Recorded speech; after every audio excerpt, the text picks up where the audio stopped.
Hello, everyone. This is Phil Johnson, and with me today is Sherry Welsh of sherrywelsh.com.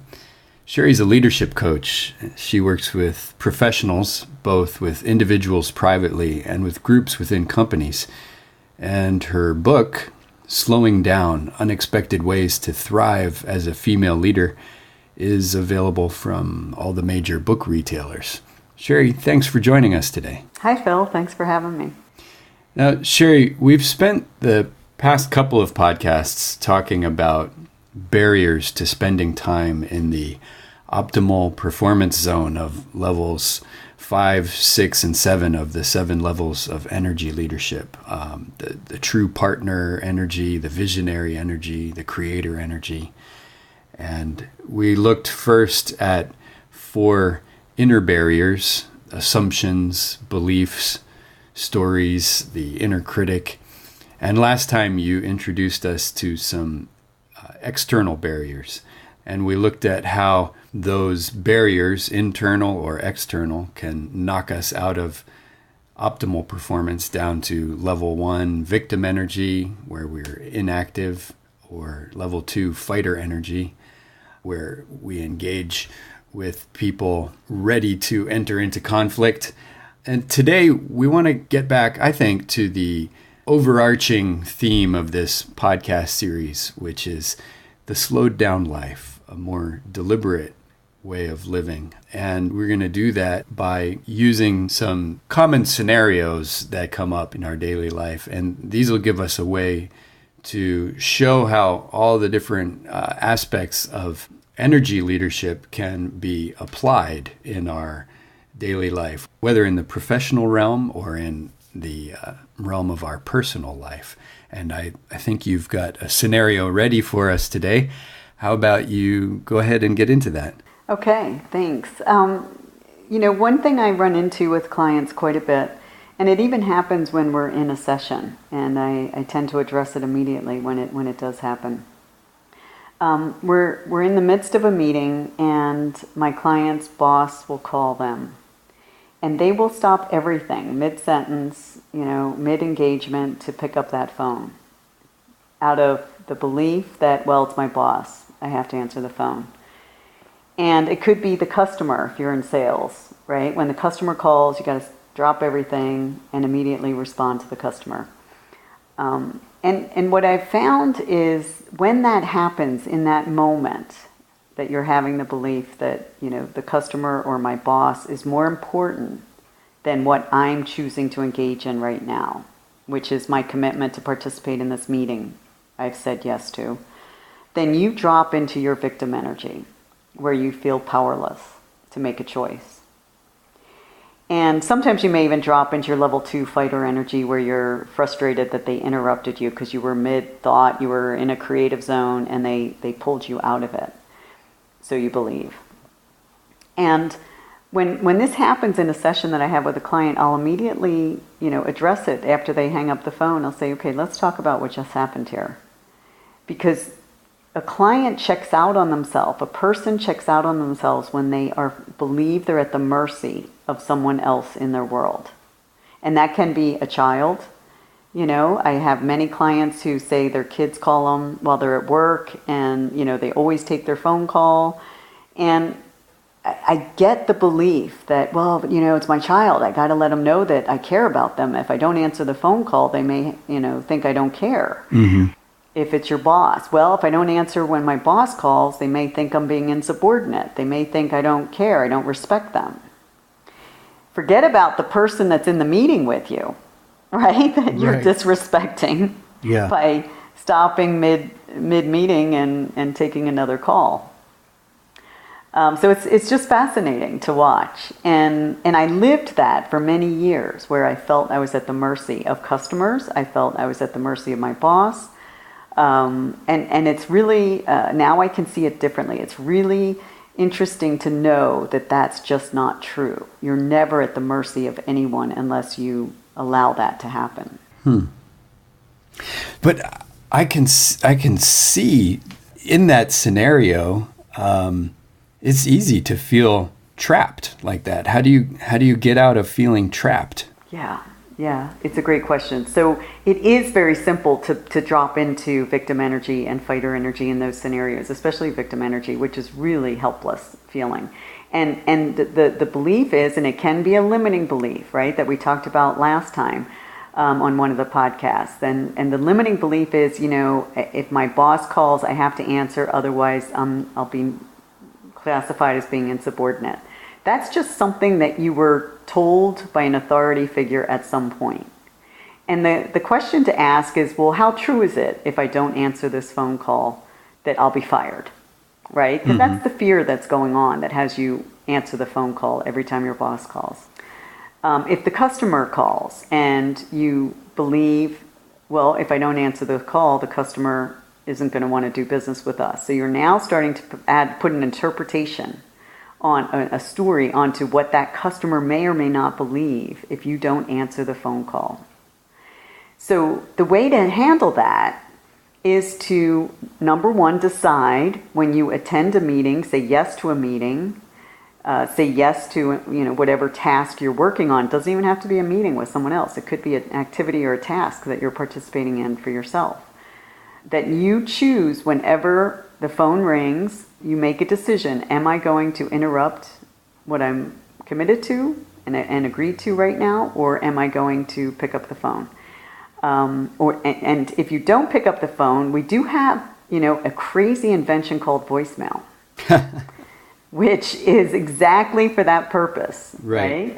That unless you're an emergency room doctor or a paramedic, which in my line of work, I don't have the experience of working with any of those people right now.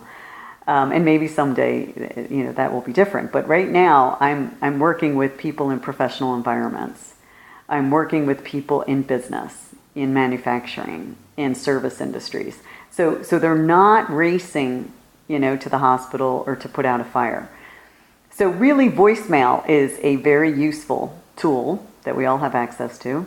The other is to also, inform people as a professional courtesy. When I participate in meetings, this is to let you know I will not be answering my phone until I get out of the meeting. And so you can let your boss know ahead of time. You can let a customer know ahead of time if it's something going on that's very critical. Sure. I'm going to be occupied in a meeting from 9 to 10 a.m. If something comes up in that time, you can leave me a message or know that, I'll call you back at when I finish at 10. So it's taking responsibility and it's taking ownership for your life that says, I'm in control of how I choose to spend my time throughout the day. And it's a simple professional communication that occurs to handle that if it's a recurring issue with your boss or a recurring situation with a customer. Yeah. So it seems like it needs to begin with your thought process in whether or not you're going to accept a meeting invitation. The meeting is something prearranged. You made an agreement with this person to sit down with them for this period of time and discuss whatever it is you need to discuss. And the phone call is coming and interrupting that. You may be in level 5, partnering with someone, level 6, imagining possibilities. And here comes this interruption. And because of an assumption or a belief, you feel like you need to answer that. You got it. There is a flip side to that I may be in a meeting that I'm not really committed to. Maybe I don't really care about this meeting, but I find myself there and maybe the phone call is really more important to me. Can you talk about that a little bit? Exactly. That's exactly what happens, Phil. It's awesome that you brought that up because that's exactly what happens. So it really does go back to when you first got the invitation to the meeting that you're currently participating in. And the thought process associated with when you hit accept so that now the meeting is on your calendar, or whether you choose decline. So the meeting is not on your calendar, right? So you first made a decision to accept a meeting, to participate with whoever invited you. Right. On whatever the topic was. And that's your commitment.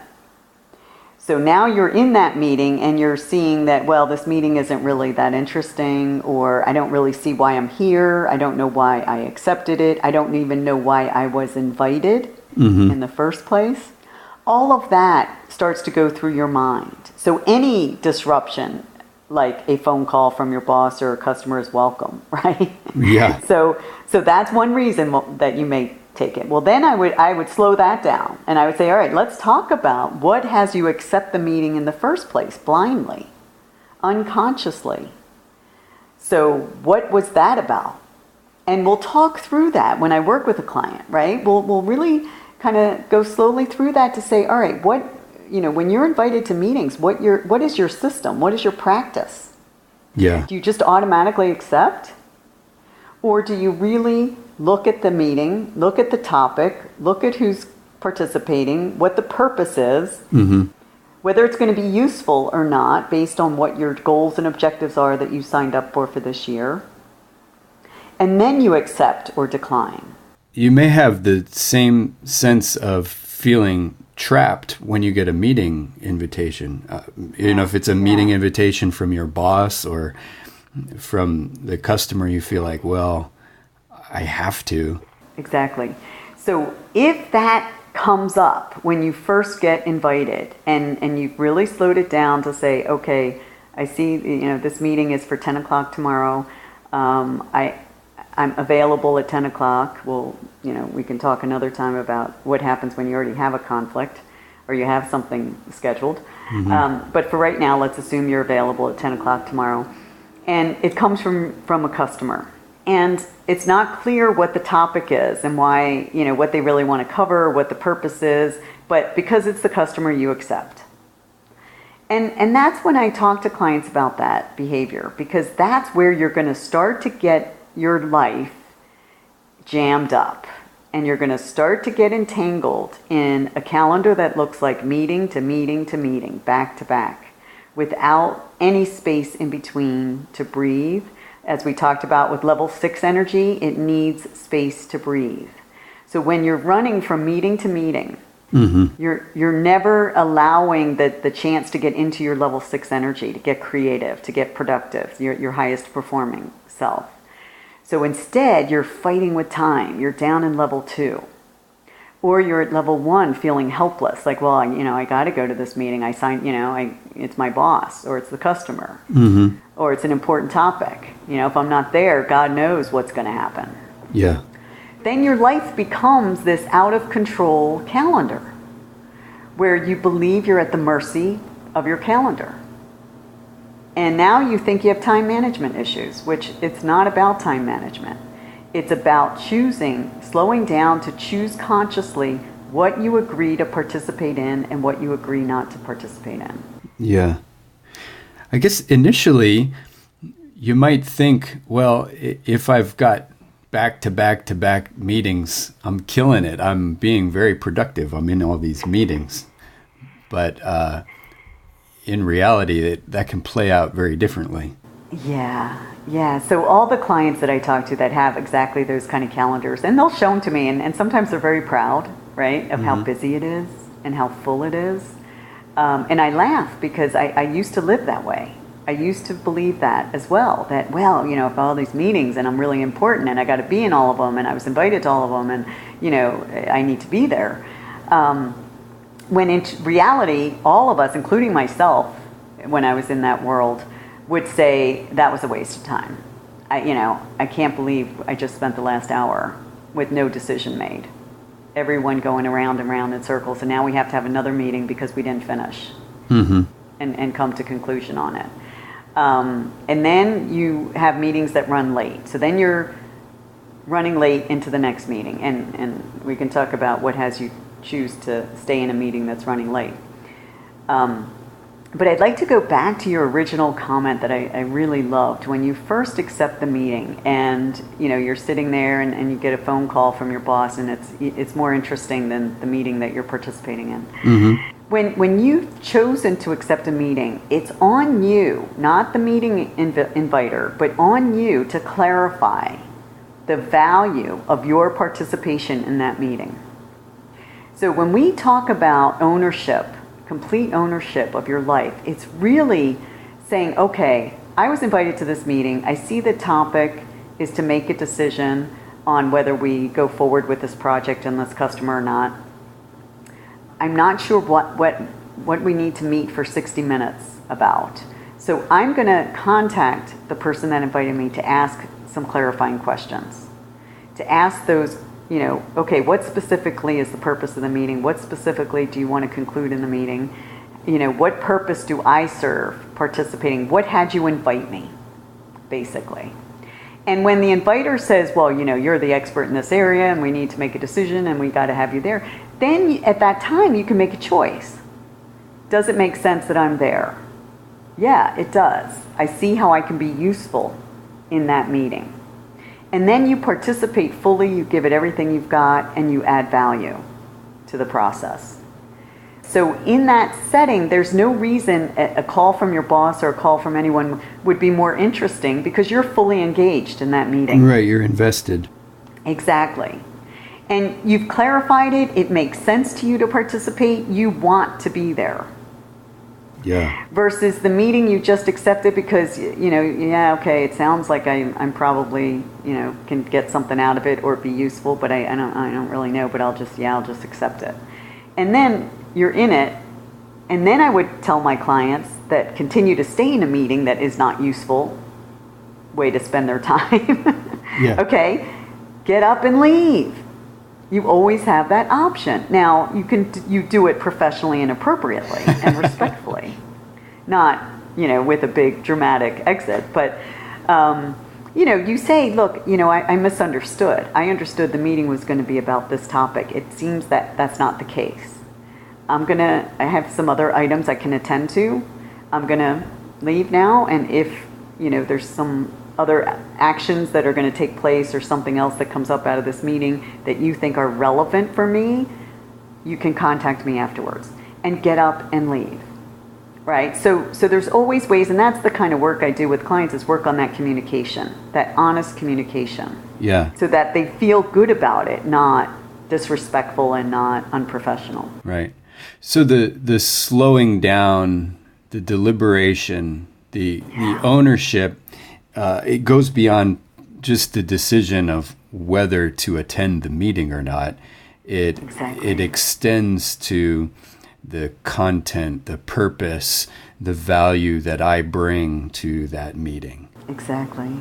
And it's a moment-to-moment choice, right? Mm-hmm. So it's not like every, a week in advance. I mean, it could be you got invited for a meeting a week in advance. You accept. Mm-hmm. And then as it gets closer, some other meetings come up, right, that now compete with that one. Yeah.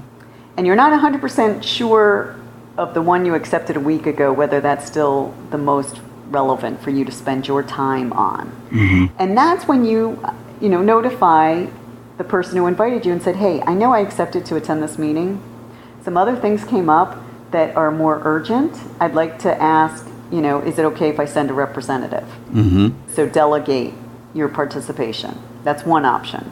Another is you talk to the person who's running the meeting and said, unfortunately, I overextended myself. I know I accepted to participate in that meeting.